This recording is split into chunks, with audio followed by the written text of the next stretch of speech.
Hello and welcome to Fergie's Done podcast. My name is Nathan and I'm joined as always by my good friend Ahmad. Hi Nathan, how are you?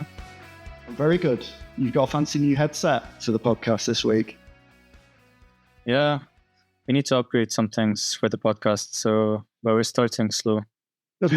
Starting slow. Can start with me as a presenter for one. Hopefully. But we're recording on the Friday after the Thursday game against Bodo Glimt. What was I doing last night while that game was on, Ahmad? Yeah, probably dreaming. That's right. I was dreaming of goals from Hoyland, to be specific, and I woke up and my dream came true. But it wasn't as straightforward as I thought that game was going to be, because I've listened to lots of I think Andy Mitten on the Talk of the Devils podcast, who's been out to see them, that club like 5 years ago, I think he said, and he's based up in the Arctic Circle, so a place that's actually called the Manchester, which is I didn't think there was many places that were, but they came and they made a game of it, and I have very little to say about the entire thing apart from the goals that I saw. But what did you think about the performance, mate? I think I saw some improvements from the Ipswich game. You can see the things they're working on in training. So you can see what Amorim is trying to do. And I was actually impressed because in such a short period of time, I thought he managed to actually make the players get what he wants and how to move, when to pass, when to switch the play or whatever. So yeah, I actually liked what I saw, even though like you could say the results was a bit close, but I'd say that it shouldn't have been as close as the result was. That was what I was going to ask you, actually, because obviously 3-2 is a scoreline that suggests that it was a proper back and forth. Obviously going 2-1 down and then coming back. It was 2-1, wasn't it? It wasn't 2-0. 2-1, going 2-1 down, and then coming back and winning 3-2. It does show character, but I'm interested to know what the ebb and flow of that game was like. Did we dominate? Were we pressing? Was we lucky to get the result? Yeah, so we started the game very well. We scored in the first minute. We kept the ball well. We kept on pressing. It was way better than the Ipswich game. Then we dropped off for a bit. Bodo Glimt started getting more chances, getting more into the game, getting more confident. They actually have good players. I was surprised, to be honest, but I think they're gonna win the Norwegian League on the weekend if they win their game. And you can see that clearly in their players. They actually have very good players. And yeah, so they got into the game a bit. The two goals they scored were, I'd say, defensive mistakes, lapses of concentration. The first goal was a mess. I don't know. It was just, I felt a bit of carelessness from the players. And yeah, the second goal, I think it was obvious why it happened. It's just. I think that gets us nicely onto the actual starting lineup, because he rotated. I think it was it 6 players, 9 players from the previous game. 6 players. Yeah, so 5 players were the same as the ones who played against Ipswich. Right. Yeah, and I thought their 2 goals. I saw their 2 goals. We'll come on to United's goals in a second. But I saw their goals. The first goal, literally, Onana, no chance. What a hit that was. Really great first time finish from their player. The second goal was, and this is obviously down to that rotation and the surprise inclusion of Tyrell Malacia on that left side of defence. It was he got cooked like literally cooked, and it went through Onana's legs, obviously. But I was just so surprised to see him out there. Mason Mount as well, getting a start. Ugarte, it was good to see him like in the starting lineup. I think he's growing into his role at Man United. But and Martinez coming back as well. But Malacia was when I saw Malacia had started, it's like wow, 500 days I think it is, or 500 days plus since his last start for Manchester United. It's over a year and a half. Yeah. Unreal. I mean, he's been in training for a while now, like for a couple of months, and he played some minutes for the under-21s a couple of weeks back. And I think if there's a game that you'd start him in or like start to integrate him into the team, it would be this one. It's at home in the Europa League, relatively easier opposition. So it wasn't a bad idea to start him. And yeah, we needed, as we saw from the Ipswich game, the left-hand side was completely dead because Dallo was there. And I think Amorim's system depends a lot on the fullbacks, and they have to be very specific, especially the left fullback has to be left-footed. So I think that was an issue against Ipswich. So it was either between Malacia or Luke Shaw. And I think, it's just Malacia was he's ahead in his fitness program or something. So I think, but he struggled. He struggled. It was you're right. It is the right game to bring him back into. You don't want him going up against Everton's players and the physicality of them at the weekend because they'll just target him. It was like, I know it was later in the game, but to see him getting burned so easily from that right winger was it was quite shocking. So I hope that I do want to see him continuing in Man United. I do want to see him play at his best. It's going to take a long time though, but this is hopefully the start of that long road to recovery and proper match fitness to give us that option down the width. Because you remember when I think it was Ten Hag. There was a video, wasn't there, of Ten Hag at Ajax while Malacia was playing for Feyenoord at the time. Right. Was it Feyenoord? And it was a compilation of Malacia basically just chasing down Anthony, I think. And every single challenge. I mean, in hindsight, it wasn't a great feat to stop Anthony. All you have to do is put him onto his right foot.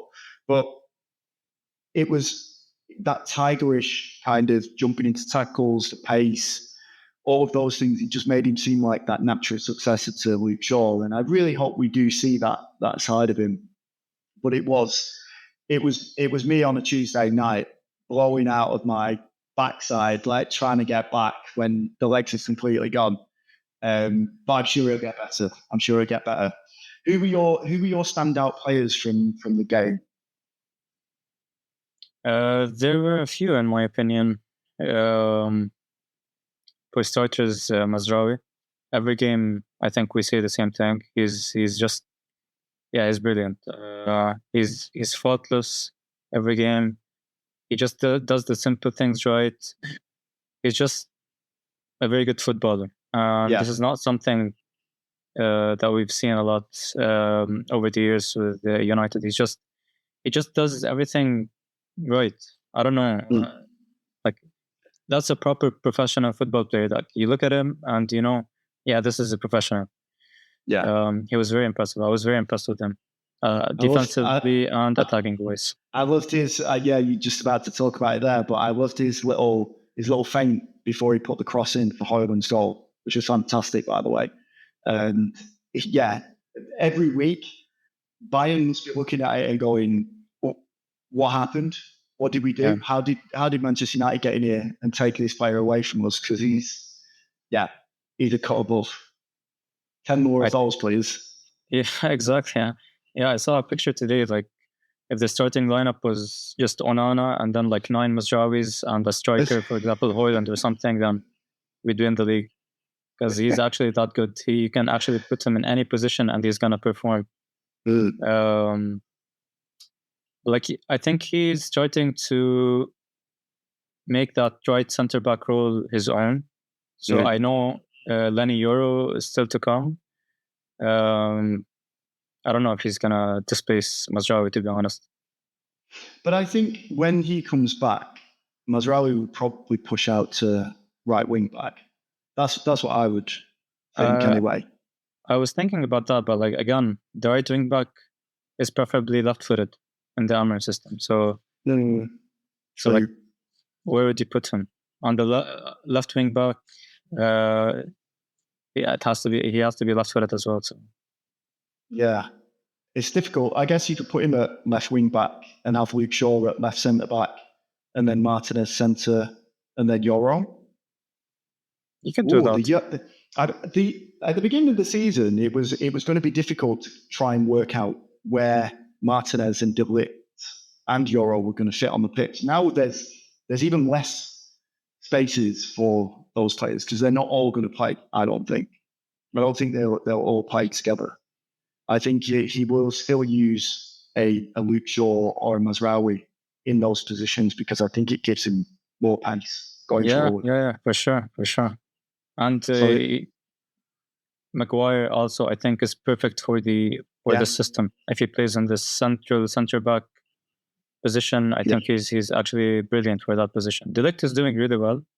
I don't know. I was seeing some people slagging him off last night, but I don't get why. I watched the whole game and he did everything right. Yeah.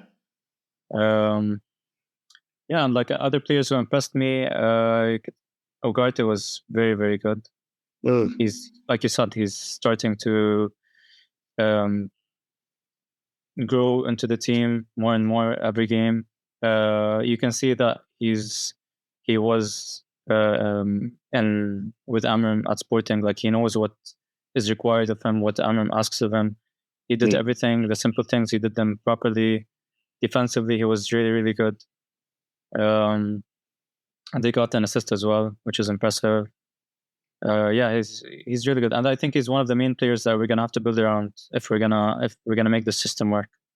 Yeah, and then there was talk on what was it? I think I was reading it, or it might have been the Talk of the Devils that I was listening to again, the Athletics podcast, where they were saying Mason Mount had a decent game as well. He's the next player I was gonna talk about. He was brilliant. Yeah, he was brilliant. Mount was amazing. I loved him. In what way? Because there's been, and I don't mean this in a bad way, but I think Manchester United fans, and I think me and you have had this conversation as well before, we like the idea of Mason Mount, but we haven't quite worked out what it is he does. He's been player of the season at Chelsea. He won the Champions League, right? At Chelsea. Yeah. He is a winner. But then what did we buy him for? Because he doesn't feel like previously there didn't seem to be a natural position for him. But did you see something last night that might have changed your mind? I think it's exactly like you said. Previously, we didn't know exactly where he'd play. In a Ten Hag system, I can't see where he plays because I don't think he was good enough for the central midfield role, and he wasn't exactly good enough for any of the winger roles, for example. But in this system, he can actually play multiple roles. I think even Amorim touched on it in one of his first interviews, that he has multiple positions for Mason Mount in the system. Yesterday, he played in the right-sided number 10 role. He was brilliant in that role. He kept on picking up the right positions. His decision-making was really well. It was really good. And yeah, you can look at him and you can know that he actually played in the system before and he knows what he's doing. I'm sure there are a lot of things that he does that us fans don't realize that he's doing. But yeah, I think if he can stay fit, he's going to be one of the main players going forward as well. I think that's always been the big issue, hasn't it, with his injury record. Since he was even when he was leaving Chelsea, he was injured. I think we passed his medical knowing that he was carrying an injury at the time as well. I'm fairly certain that was how we ended up signing him. But Seems like we always do that. We did that with Euro as well. We did that with and Hoyland. yeah. So Yeah. I don't know. All the time. But the star of the show, I guess, apart from Onana with his big saves again, the star of the show was Hoyland, right?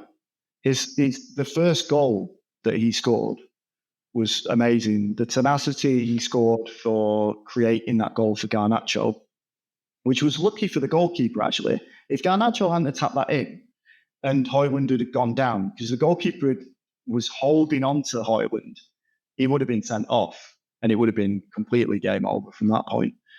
And then the third goal was, I thought, typifies what he needs in terms of being an effective striker for Manchester United.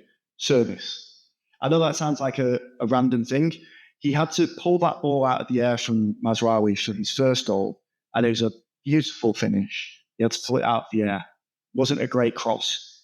The Ugarte one, that when he played it across the box, he has been starved of those chances. Absolutely starved of those chances. He has fed on scraps around that box for so long. But you see what he can do in that position. Obviously, he's not got to stop McTominay crashing the box in front of him anymore. So, and tapping it home. But that for me that's where he's going to get his goals.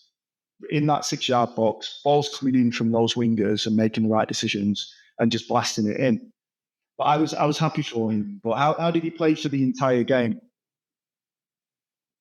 Yeah, it was good actually. It was good. His hold-up play, I'd say, is better, but it still needs working on. But yeah, I think he, like you said, the tenacity he showed for the first goal was brilliant. Even though I think the goalkeeper, I don't know, he just took way too long. And the second goal, his first goal was, like it was. At first sight, I thought like it would have been deflection or like a missed shot or something, but it was brilliant. Like first touch with his left, second touch with his right into the bottom corner between the two defenders. It's not easy. He has that in his locker, I think. He has that in his locker. But yeah, like I said, his second goal, our third goal, was what we all want to see more often. Just simple football, not overcomplicating things. And if you can do that on a more regular basis, that's exactly how we're going to start winning games, scoring more goals, creating chances. But it also came from like the flick from Mason Mount, which is, which created the whole thing. And yeah, I think it's good that he scored 2 goals. It's very good for his confidence. Hopefully now he kicks on. And yeah, hopefully he goes on a run similar to the one he went on last season. And because we desperately need goals from someone. Just before we move on to the next section, there's one question that I wanted to ask you. So you've watched the Ipswich game and you've watched the Bodo Glimt game from last night.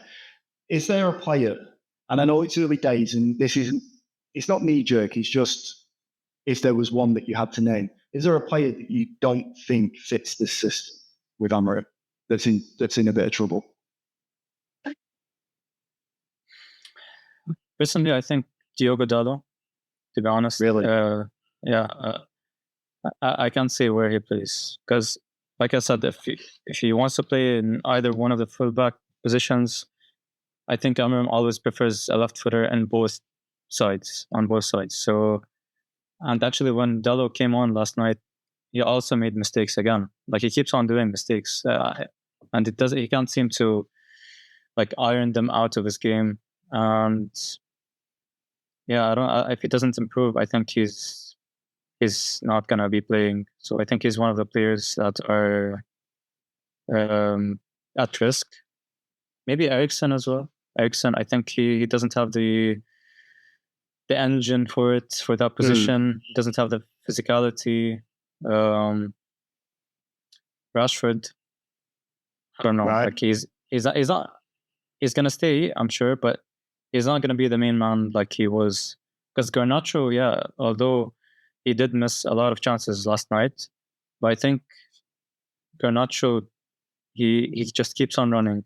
Defensively, last night he was really, really good. He tracked back multiple times. He's younger, so he's still like fresher. He has the capability to run, and he wants to learn. He keeps on making the runs behind the defense. So I think he's going to be starting more often than not on that left-hand side. Yeah. When Rashford came on, he played on the right. It was not bad, to be honest. It was not bad. But I just don't think he's going to be starting every game. Because now Højlund at strikers, I think he's going to make that position his own. And Xerxes didn't even come on last night. Oh, really? Yeah, I don't know. Like Xerxes, I don't know where he plays. When he came on against Ipswich, I thought he can do well in the number 10 positions, either left or right. But like we just have way too many players to play those positions. Like you have Mount, Rashford, Garnacho, Ahmad, Bruno. So I think we're like I'm going slightly off topic here. Or I said that we'd close this section, but I've got another thing that I want to talk about specifically about Xerxes. In that, I think with him, he's going to have to. What he was doing in Bologna is just not going to clear here. At United, in the Premier League, under Ten Hag, under Amorim, under anyone, he's just not going to cut it in the Premier League. There needs to be more energy.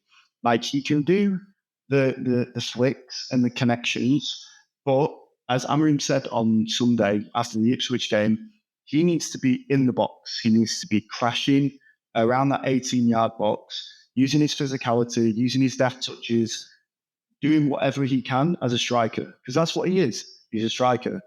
And I think if he's one of the players that I'm very, very hopeful of, that Amorim takes him to one side and they coach the hell out of him to turn him into a productive striker. I think he can still be taught, like he said about Garnacho.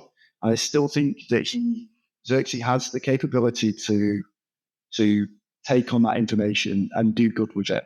And that's what I need to see from him. But if he keeps coming on, keeps giving 4 out of 10 performances, or not getting on, as the case may be from last night, then yeah, it's game over for him at the end of the season. Yeah, no, I really hope he turns it around because I really like him. Yeah, I think he has a lot of potential. But yeah, I think to be honest, like we could come back to this in a few months and say, okay, we were so wrong about this. Yeah, because you can see that whenever he comes on, he doesn't have any confidence. Even from the beginning of the season, he scored that goal against Fulham, but then like in the next games, he missed easy chances and his confidence kept on dropping. Yeah. And now he's not getting a consistent run of form or a consistent run of games. So if he's the type of player that checks social media as well, as we know that there are a few players in that changing room that do, he'll be massively affected with what he's seeing. Yeah, affected by it. Like it's completely binary. We talk about this all the time. There's knee-jerk reactions all over the place, but he is definitely that type of player that needs the proverbial and literal arm around the shoulder to try and get his confidence back to get the best out of him.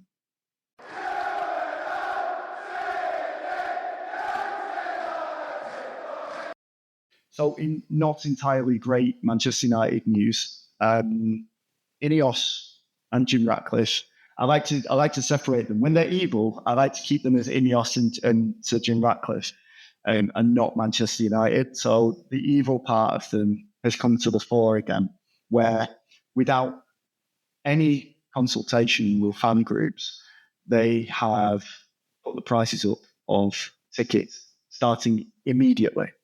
So any tickets that you get through membership now start at £66, which is, what's that in dirhams?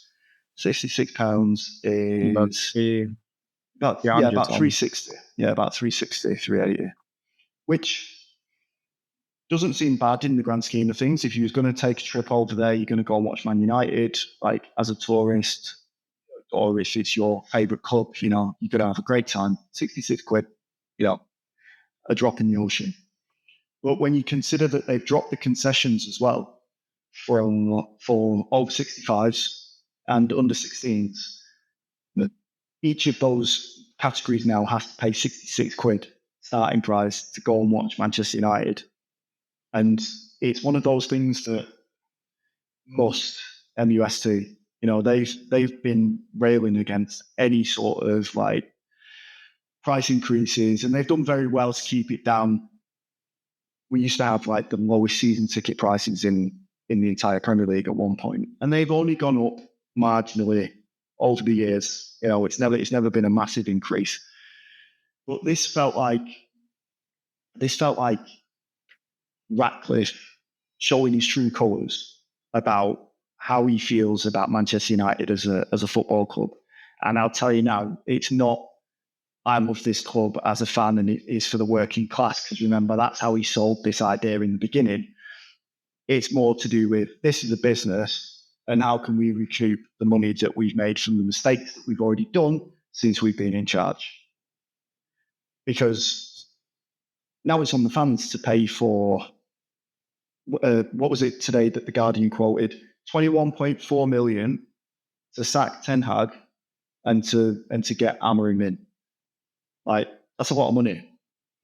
And they have to make this up for PSR. And that's now fallen on the fans.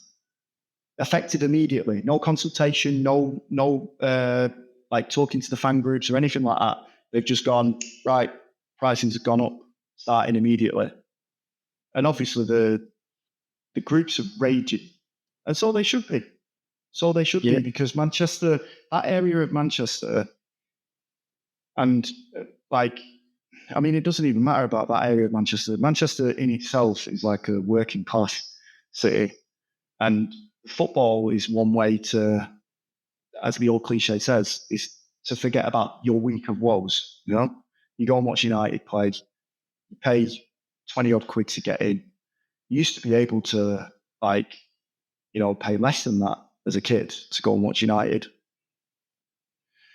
But this is it just feels like a stab in the back from Ineos to just go, yeah, we're sticking tickets up. All because you can answer this as well. But I perceive it as they've made mistakes since they've started that have landed them in trouble financially, including extending the contract to Ten Hag when they knew that they didn't want him anyway, allowing him to bring in these extra people who have also had payoffs since they've left, including Van Nistelrooy and Rene Hacker. They're letting buy players, which I assume some of it was to do with players that they were going to buy anyway, not all of them, but they came on recommendation, and then fire him partway through the season when they knew they didn't want him in the first place. Like, how do you see that? Like, for me, it's not a very nice thing. It's like you said, like the whole idea of Sir Jim Ratcliffe when he was coming in was that he's a boyhood United fan and he's always going to put the fans' interest before even the club's interest. That's why he always has these consultation with fans when it comes to any like big decision. And they've always been trying to sell this idea to everyone. That's why a lot of people preferred them over Qatar, for example, when both of them were bidding for the club. Yeah. But I think, like you said, this contradicts everything. I think this is the biggest way you can contradict what you've been promising. Because the fans are the ones who are gonna have to pay these things out of their pockets, and I don't know. It feels like they know that if the people in Manchester aren't going to pay that and they're not going to come to the games because they can't afford it or they're not willing to pay that much for a game, but they know that because we're the most supported club in the world, some other people are going to pay that, and it's going to be the tourists or whatever. I think, in my opinion, even though I'm not from Manchester, are you? I mean, maybe just I want to be. Yeah, always thought you were. But I think no, even past 10, 15 years, you feel the atmosphere and the stadium isn't the same as before, because people are coming to watch a game as if they're, I don't know, going to a museum, because they're tourists. Good. It's fine, but which is normal. Like every stadium, every club has that. But we've had that even more than any other club, and it's affecting the atmosphere. Like you feel, before it was just local, like local Manchester people who actually support the club, and they're so passionate about it. They keep singing throughout the whole game. They never like sit. They never like just settle down. So now it might get even worse. To be honest, I don't think like it's gonna get even worse. But that's the thing. Like, I've been to see, as a comparison, I've been to see that the New York Knicks at MSG in New York. Like, I've been to see them a few times, right? And there's season ticket holders there, and there's people that buy tickets like on the door and the rest of it. And when it's just the tourists that are there, because obviously it's a big thing to go and watch the New York Knicks in New York.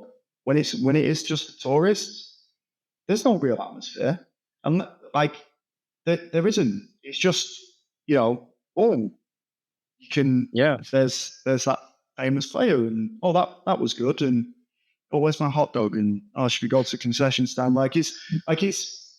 It's an experience. It's not. You're not invested in it. I am personally. I love the New York Knicks, but you see other people that have come on these tourist tickets, and they're like, they leave at like the second quarter, third quarter.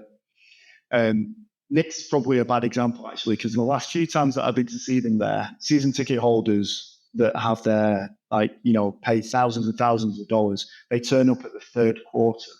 That rather than at the start of the game, they come in at the third quarter and then leave, right at the end, just because it's a season ticket. It's what they do, They go and watch it as if they're watching it on TV.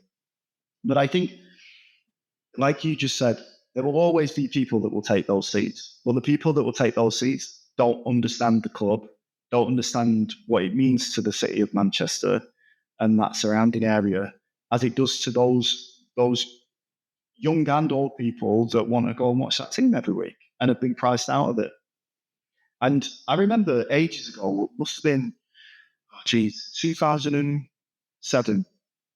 I was on a press trip for Pro Evolution Soccer back in my video games journalist days, and the head of Konami for the UK at that time is a big Chelsea fan, and we were chatting, and we were talking about season tickets, and he said something about United season tickets being over £1,000, and Chelsea's still more expensive, but Man United's are over £1,000, and I went, no, they're not.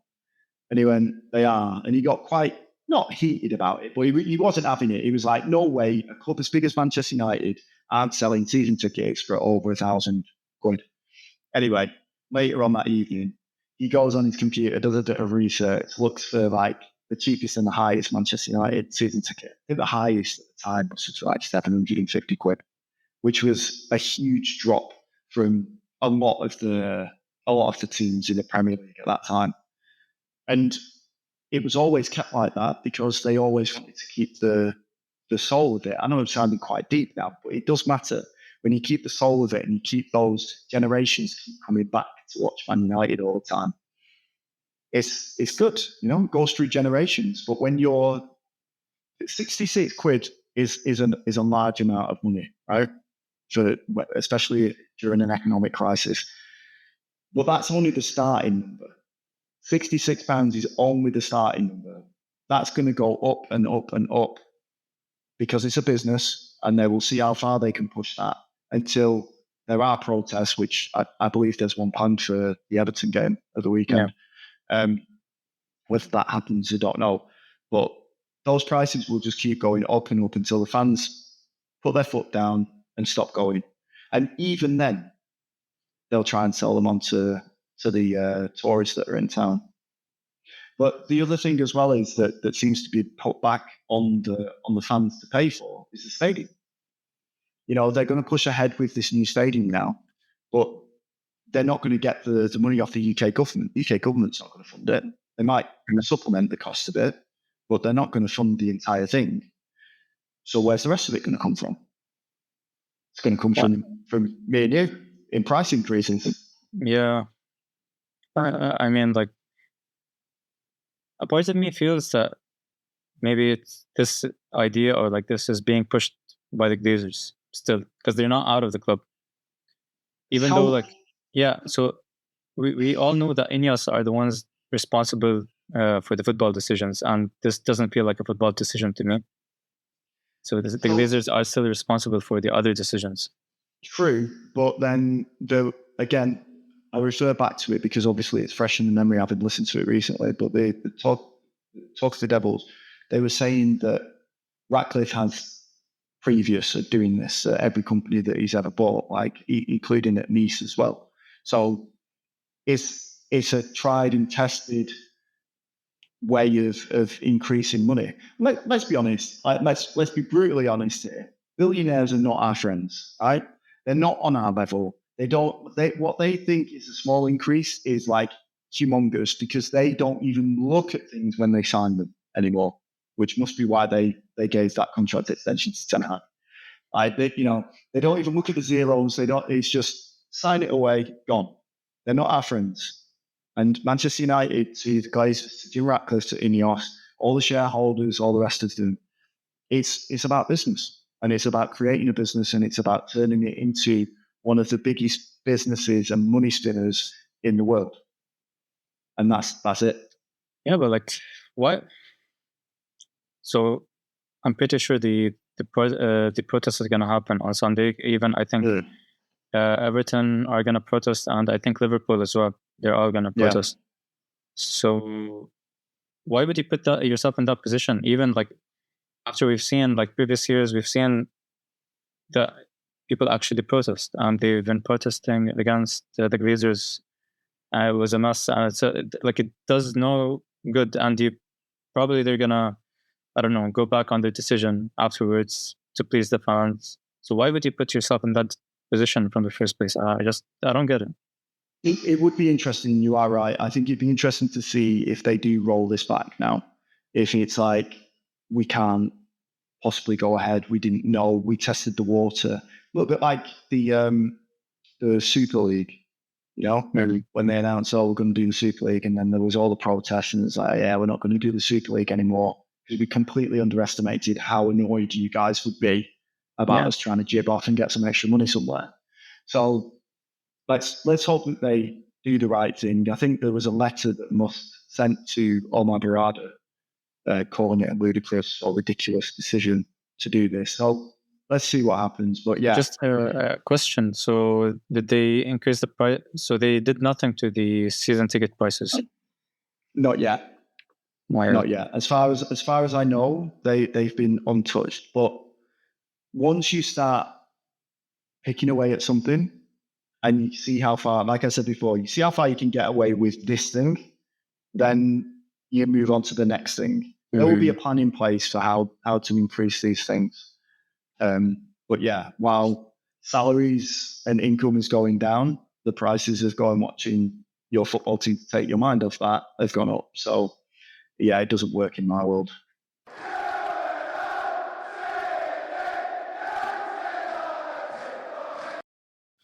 Up next at Old Trafford is the Toffees. Sean Dyche's Toffees. Couldn't get my words out. It's like I was sucking a toffee then. How do you see that one going? Because they're not in great form. We are probably a little bit better. But any of these games, I just can't take them for granted anymore. Just don't know what you're going to get from these players. So what are you thinking? I think it's going to be more difficult than we think. Yeah, I'm already thinking it's going to be really difficult. So yeah, it's going to be more difficult. I think they're very good defensively. They're very solid. Very difficult to break down.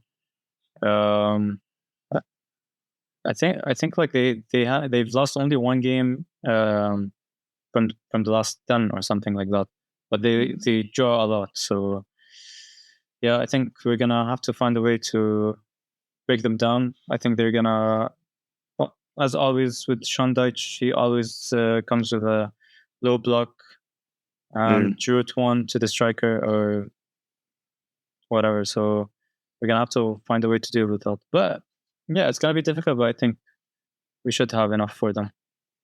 I think that's going to be the interesting thing to see how Amorim can deal with teams in the Premier League that do play that low block. Because Ipswich didn't do that because Ipswich fancied their chances. And that's been the kind of way of Manchester United opponents of the recent weeks and months and years. They don't see United as one of those teams that they have to sit in on anymore. Like in Ipswich, they don't feel like they have to do that. They can just attack and attack at will. And I think it makes a much more balanced game. But you're right. Would Everton ditch Dyche's pragmatism to try and take the game to United at Old Trafford? It'd be interesting to see if he does that. But it would be even more interesting to see if he does set up with the low block. What keys has Amorim got to unlock it? Because that was always the problem for Ten Hag. Always a problem.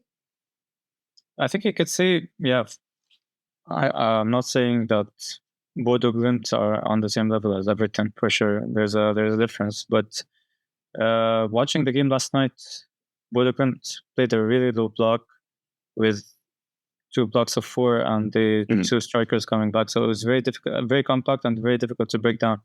But we did manage to find a way. And I think the win last night would give the players more confidence. So yeah, I'm interested to see how we deal with it. But which of those players do you think stays in that starting 11 for the weekend? I think Højlund stays. Garnacho has played the past 2 games. I don't know if he's gonna play the 3rd game as well. I think Rashford comes in. Ugarte has to play. The defense has to play. I don't know who plays on the left wing back. Maybe Dello comes in. But yeah, I think Ugarte, Bruno for sure, and Højlund are the ones who are for sure gonna play again. I think it's those wingers probably, as you say, they're in danger. They are ripe for rotation. Let's say that. So I think that with Ahmad, Garnacho, Rashford, Xerxes in that position, I don't know, but there's options now. There's options to see how that would rotate. But yeah, we've got to keep Højlund at the point of that attack, because I don't think it helps coming into the team and dropping out again, especially for a striker. You need to be constantly fed. You need to be constantly in those positions. You need to be, a run of games so that you can hit that in the patch. And he's been streaky. Højlund, but I'd like to see him, a goal a game. I know that's asking for a lot, but I would like to see him getting into the box, missing but hitting those chances over and over again. I think Ugarte is a shoe-in for starting. We haven't seen Mainu back on the pitch yet, and I'm guessing Amorim doesn't want to risk him at all. I think he knows what he's got there. I think Amorim knows with Yoro and with Mainu, he knows exactly what he's got there, and he doesn't want to rush it like other managers may be prone to do. Right, get the best players back on the pitch, and then there's another injury. I think Amorim's like, let's just wait. Let's just see how this works out. So I'm not sure if Cobby will play at the weekend, because I don't think Everton's a good team to play against, especially the way that they defend. But I think once he's back, that Ugarte Mainu pivot is going to be that's going to be the starting two in midfield. But the rest of them, as you say, it could be Casemiro, could be Eriksen, it could be Mount. Who knows? I mean, to be honest, thinking of it, I don't know when Maino would come back in. Like, I think last night would have been a good game to at least give him some minutes. He hasn't played since the Villa game, which was like, I don't know, 2 international breaks back. So, yeah, you're not going to play him against Everton. You're not going to play him against Arsenal the following game. Maybe you start putting him back into the team against the Forest the following weekend. But we need Mino on this team. We need him. I think he's really good for the system. He's one of our most technically gifted players, so technically secure players. So like he has to be on the team. But yeah, I think like you said, maybe Casemiro comes back in into central midfield with Ugarte. They've had that good partnership with Ruud. But that means that you push Bruno further up the pitch with Højlund, so it leaves only one position. Like you can't play Mount. Maybe you play Rashford, maybe Garnacho. Some people are saying Ahmad should play in one of those positions instead of right wing back.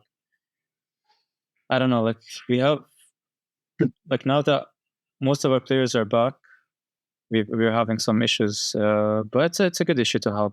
Yeah, it's a very good issue to have. So who would you pick as your FPL picks this week then? Actually, I told you last week my FPL pick was Rashford on Discord. So. Oh yeah. I said mine was Mazraoui, and he didn't score. And conceded. And conceded, yeah. So not a great pick. Goal as well. Yeah. So who is it this week? You going Rashford again? I'd say Højlund.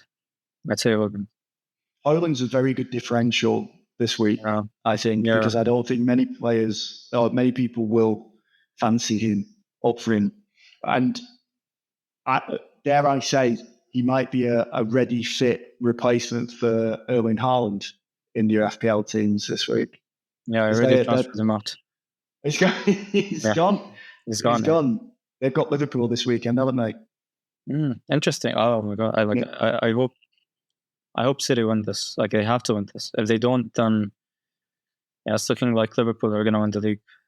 As always, I would like the pitch to suddenly open up and swallow all players, fans, rather than pick either team to win that game. If you had to pick between the two, like you'd pick City for sure. Absolutely, none of them. None.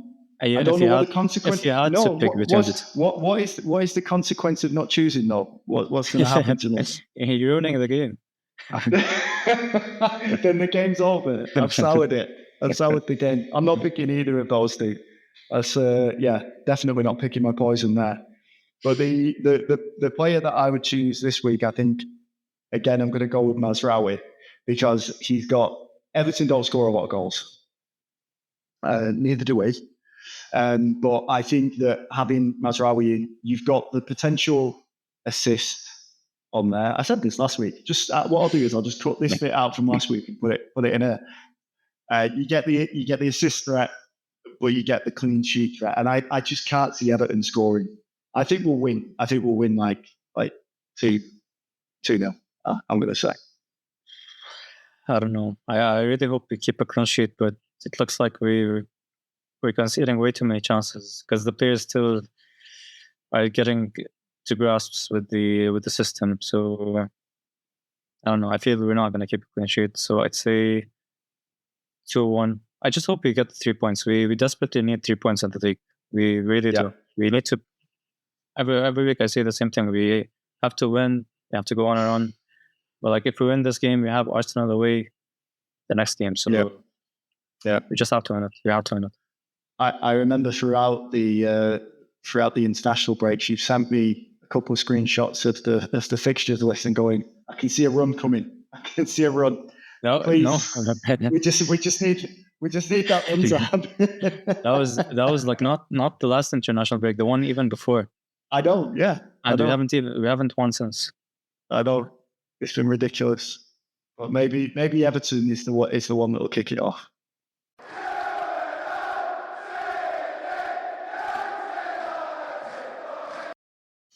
There we go then. All done. Oh no, you wanted to talk about one last thing, didn't you? What was that? Yeah, I just wanted to touch on Root getting the Leicester job.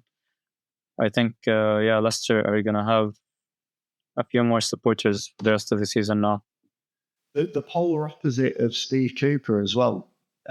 Whereas Steve Cooper likes to defend heavily, and this always seems depend on their attacking threat. So good news for Jamie Vardy. I was actually surprised they sacked him because he didn't have the easiest run of fixtures. Like he had United, he had Chelsea. I think he played most of their games are against top 10 opposition, and they have 10 points so far. So I don't get why you'd sack him. I think in this day and age now, with managers, there's no time to waste. I think they previously stuck with managers that got them relegated. I think Brendan Rodgers took them into the relegation zone, right? And they persisted with him for the longest time when everyone was saying he's got to go, he's got to go. And I can't remember if it was that season that they got relegated. But yeah, I think they got Allardyce, I think.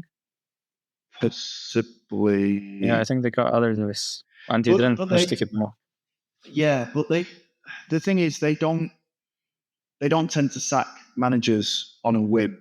So for Steve Cooper to have bitten the bullet, so to speak, for the run of form, it can't just be the results. It has to be essentially a mutiny from the players going in and going, this guy, forget it, don't know what we're doing. Don't know what we're doing. You're getting, I love Root, but you're getting an unknown quantity with him. So oh, absolutely. Yeah, so but that's exciting. That's exciting. It is exciting, but it can go very sour very easily. That's fine. As long as he doesn't ruin his Manchester United legacy at Leicester, that's absolutely fine. As long as he's ready in 2 years' time when Amorim gets fired. No, I'm joking. I'm sure he'll do well. So I wish him well. So that he shouldn't get that job because it's not official yet, is it? At the time of recording, yeah, it's almost official. It's almost. The ink is just drying on the contract. Anyway, that's that for us.